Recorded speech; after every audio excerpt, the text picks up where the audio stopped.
आगे हैं आप लोग के लिए नेक्स्ट पार्ट। आप लोग का एक पार्ट इसका पहले बता दिया गया था जो कि 12 बजे वीडियो गया था, और ये दूसरा पार्ट है जो कि मैं बताया था आप लोगों को कि अगर दोनों पार्ट देख लेंगे तो 10 से 12 नंबर आप एग्ज़ाम में बिल्कुल क्लियर कर लेंगे। जो कि 70 नंबर के पेपर में आप 70 में 70 लाना चाहते हैं तो आप मेरे चैनल से जुड़ जाइए और बिल्कुल आप 70 में 70 ला लेंगे। 70 में 70 लाना बहुत ही आसान है, जिसके लिए आप लोग को ऑब्जेक्टिव सबसे ज़रूरी है कि 70 में 70 लाएंगे कैसे। तो आप लोग को ऑब्जेक्टिव बिल्कुल 35 का 35 सही करना होगा। आप चाहते हो कि 35 का 35 बिल्कुल ऑब्जेक्टिव आपका सही हो तो मेरे चैनल को सब्सक्राइब कर दीजिए और वीडियो को पूरा वॉच करके जाइए, बिल्कुल आप 70 में 70 लाएंगे। समझ रहे ना, थ्योरी में भी आपका गलती नहीं होगा और आपका ऑब्जेक्टिव में भी बिल्कुल गलती नहीं होगा। तो इसलिए आप लोग को चैनल से जुड़ जाना होगा, चैनल को सब्सक्राइब कर लीजिए और जितने भी क्वेश्चन बताए जा रहे हैं पढ़ के जाइए, आपके लिए बेहद इंपॉर्टेंट है, कोई फालतू का क्वेश्चन नहीं। तो आइए हम लोग क्वेश्चन को स्टार्ट करते हैं और देखते हैं कि क्या क्वेश्चन है। जिसमें से पहला क्वेश्चन क्या दे रखा है कि अफीम किससे प्राप्त होता है, मतलब किस पौधा से। पहला है पापोवर सेमनीफेरम से, कैनाबिस सटाइवा से, एरिथ्रोजाइलम कोका से और एट्रोफा बेलाडोना से। तो इसका राइट जो आंसर होने वाला है वो क्या है, पापावर सेमनीफेरम के पौधे से क्या किया जाता है, अफीम क्या किया जाता है, प्राप्त किया जाता है। बिल्कुल भूलना नहीं है। अगले क्वेश्चन पे आ जाते हैं। विश्व स्वास्थ्य दिवस हर वर्ष मनाया जाता है, कब मनाया जाता है। 7 मार्च को मनाया जाता है, या 7 अप्रैल को, या 7 मई को, या 7 जुलाई को। तो इसका राइट आंसर जो होने वाला है वो है 7 अप्रैल। हर साल 7 अप्रैल को विश्व स्वास्थ्य दिवस क्या किया जाता है, मनाया जाता है। बिल्कुल भूलना नहीं है। अगले क्वेश्चन पे आ जाते हैं। अगला क्वेश्चन क्या है, हीरोइन क्या है। हीरोइन क्या है। पहला दिया है मोनो एसिटाइल मार्फिन, या डाई एसिटाइल मार्फिन, या एट्रोफा बेलाडोना है, या ट्राई एसिटाइल मार्फिन। तो इसका मैं राइट आंसर बता दूं, इसका क्या होने वाला है। तो जो इसका राइट आंसर होने वाला है वो क्या होने वाला है, डाई एसिटिल मार्फिन। तो हीरोइन क्या है, डाई एसिटिल मार्फिन। बिल्कुल नहीं भूलना है। अगले क्वेश्चन पे आ जाते हैं। रक्त के अध्ययन को क्या कहते हैं। तो रक्त के अध्ययन को क्या कहते हैं, हीमेटोलॉजी, या सेरोलॉजी, या एंजियोलॉजी, और सभी। तो जो इसका राइट आंसर होने वाला है वो है क्या चीज़, हीमेटोलॉजी। बिल्कुल नहीं भूलना है। अगले क्वेश्चन पे आ जाते हैं। अगला क्वेश्चन क्या दे रखा है, तंबाकू के सेवन से शरीर में कौन सा उपापचयी परिवर्तन होता है।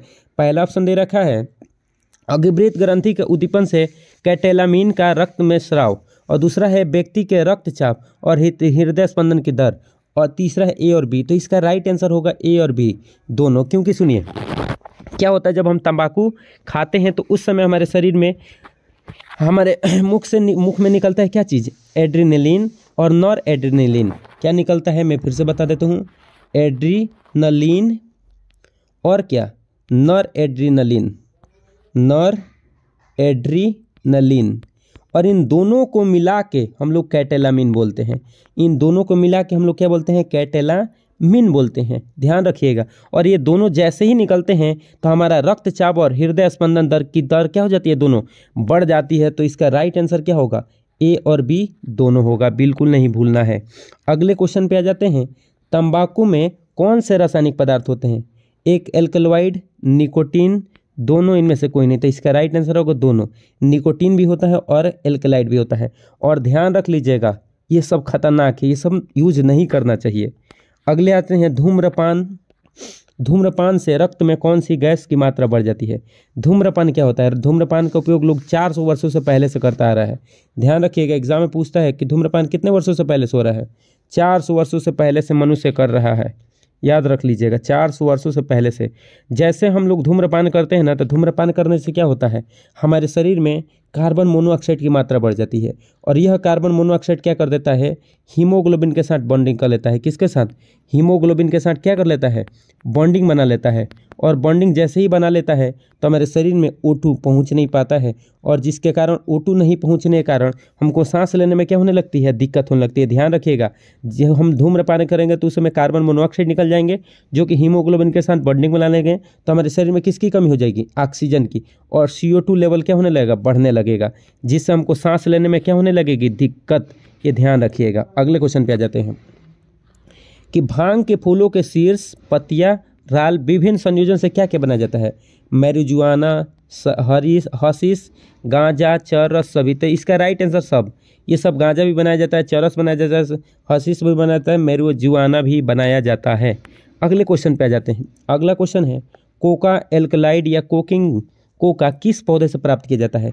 Erythroxylum coca, Papaver somniferum, Atropa belladonna. तो इसका राइट आंसर है क्या? एरिथ्रोजाइलम कोका से क्या किया जाता है? प्राप्त किया जाता है, बिल्कुल नहीं भूलना है। अगले क्वेश्चन पे आ जाते हैं। अगला क्वेश्चन क्या दे रखा है? प्रसिद्ध पादप जिनमें विभ्रम पैदा करने का गुण है।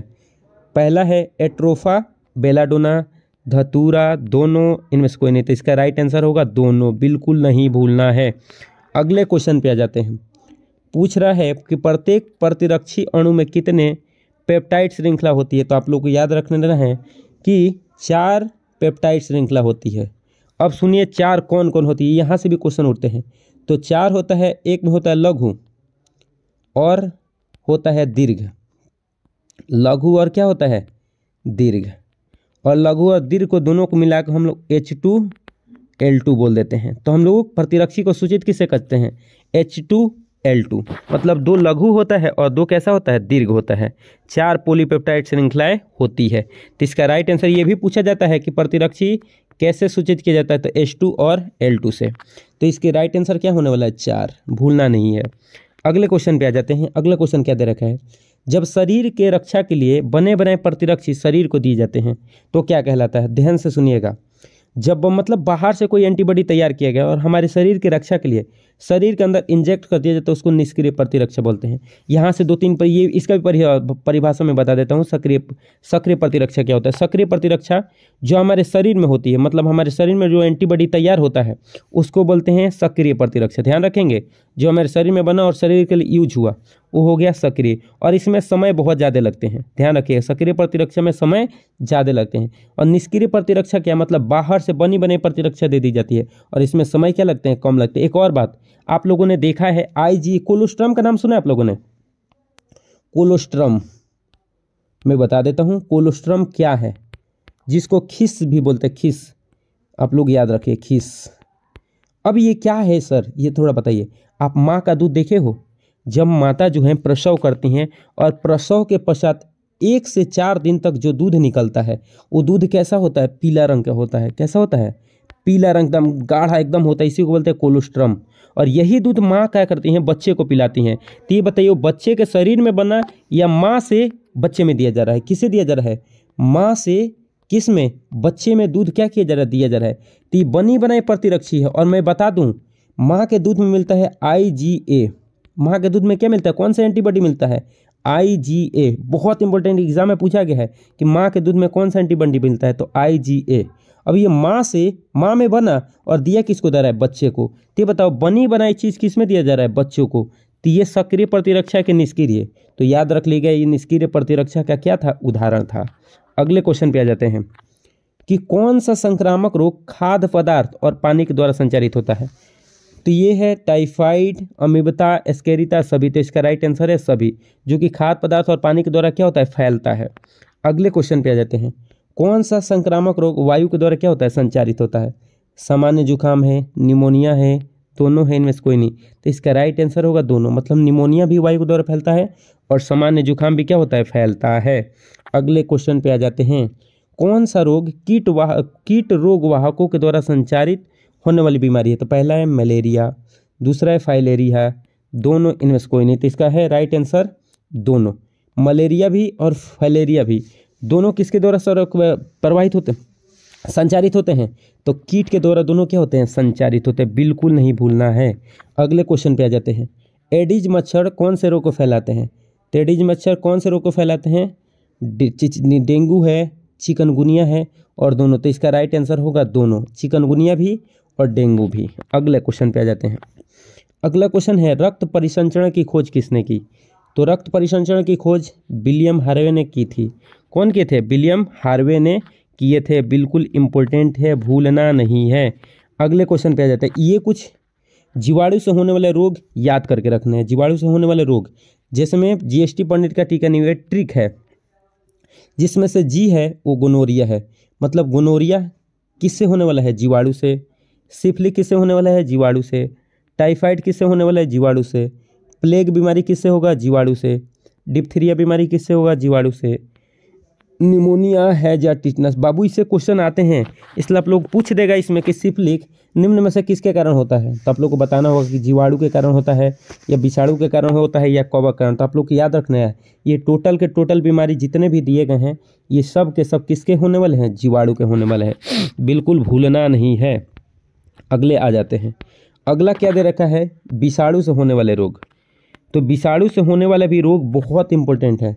जैसे मैं गलसूगा मैया का नाम सुना है आप लोगों ने, गलसूगा मैया का नाम सुने आप लोग, ये है ट्रेकोमा है, खसरा है, एड्स है, चेचक है, पोलियो है, डेंगू बुखार है, हेपेटाइटिस है, रेबीज है, हर्पिस है, हेपेटाइटिस है, इन्फ्लुएंजा है, छोटी माता है। ये सब बीमारी जो हैं वो किससे होते हैं, वायरस से, जिसको हम लोग विषाणु बोलते हैं। तो भूलना नहीं है, ये सब क्वेश्चन एग्जाम में ऑब्जेक्टिव में पूछे जाते हैं, तो इसलिए बड़े ध्यान से इसको याद कर ही जाएंगे। अगला क्वेश्चन है प्रोटोजुआ से होने वाला रोग। तो प्रोटोजुआ से होने वाला रोग कौन है, पायरिया है, कालाजार है, मलेरिया है, पेचिस है, अमीबता है, निंद्रा रोग है। ये सब के सब प्रोटोजुआ से होते हैं, ये भूलना नहीं है, बिल्कुल नहीं भूलना है। अगला कवक से होने वाला रोग, गंजापन, लोगों का बाल उड़ जाता है, दमा है, दाद है, खाज है, एथिल फूड, ये सारे के सारे इंपॉर्टेंट है। तो इसलिए आप लोग को बड़े ध्यान से ये क्वेश्चन क्या करना है, देखना है, बहुत इंपॉर्टेंट है। इससे क्वेश्चन बहुत ज़्यादा एग्जाम में आते हैं और आएंगे भी, इसलिए आप लोग बड़े रिवीजन अच्छे से करके जाएंगे ताकि आप लोग अच्छे से अच्छा नंबर लाएं। और इसी के साथ हम लोग मिलेंगे अगले वीडियो में, तब तक के लिए जय हिंद।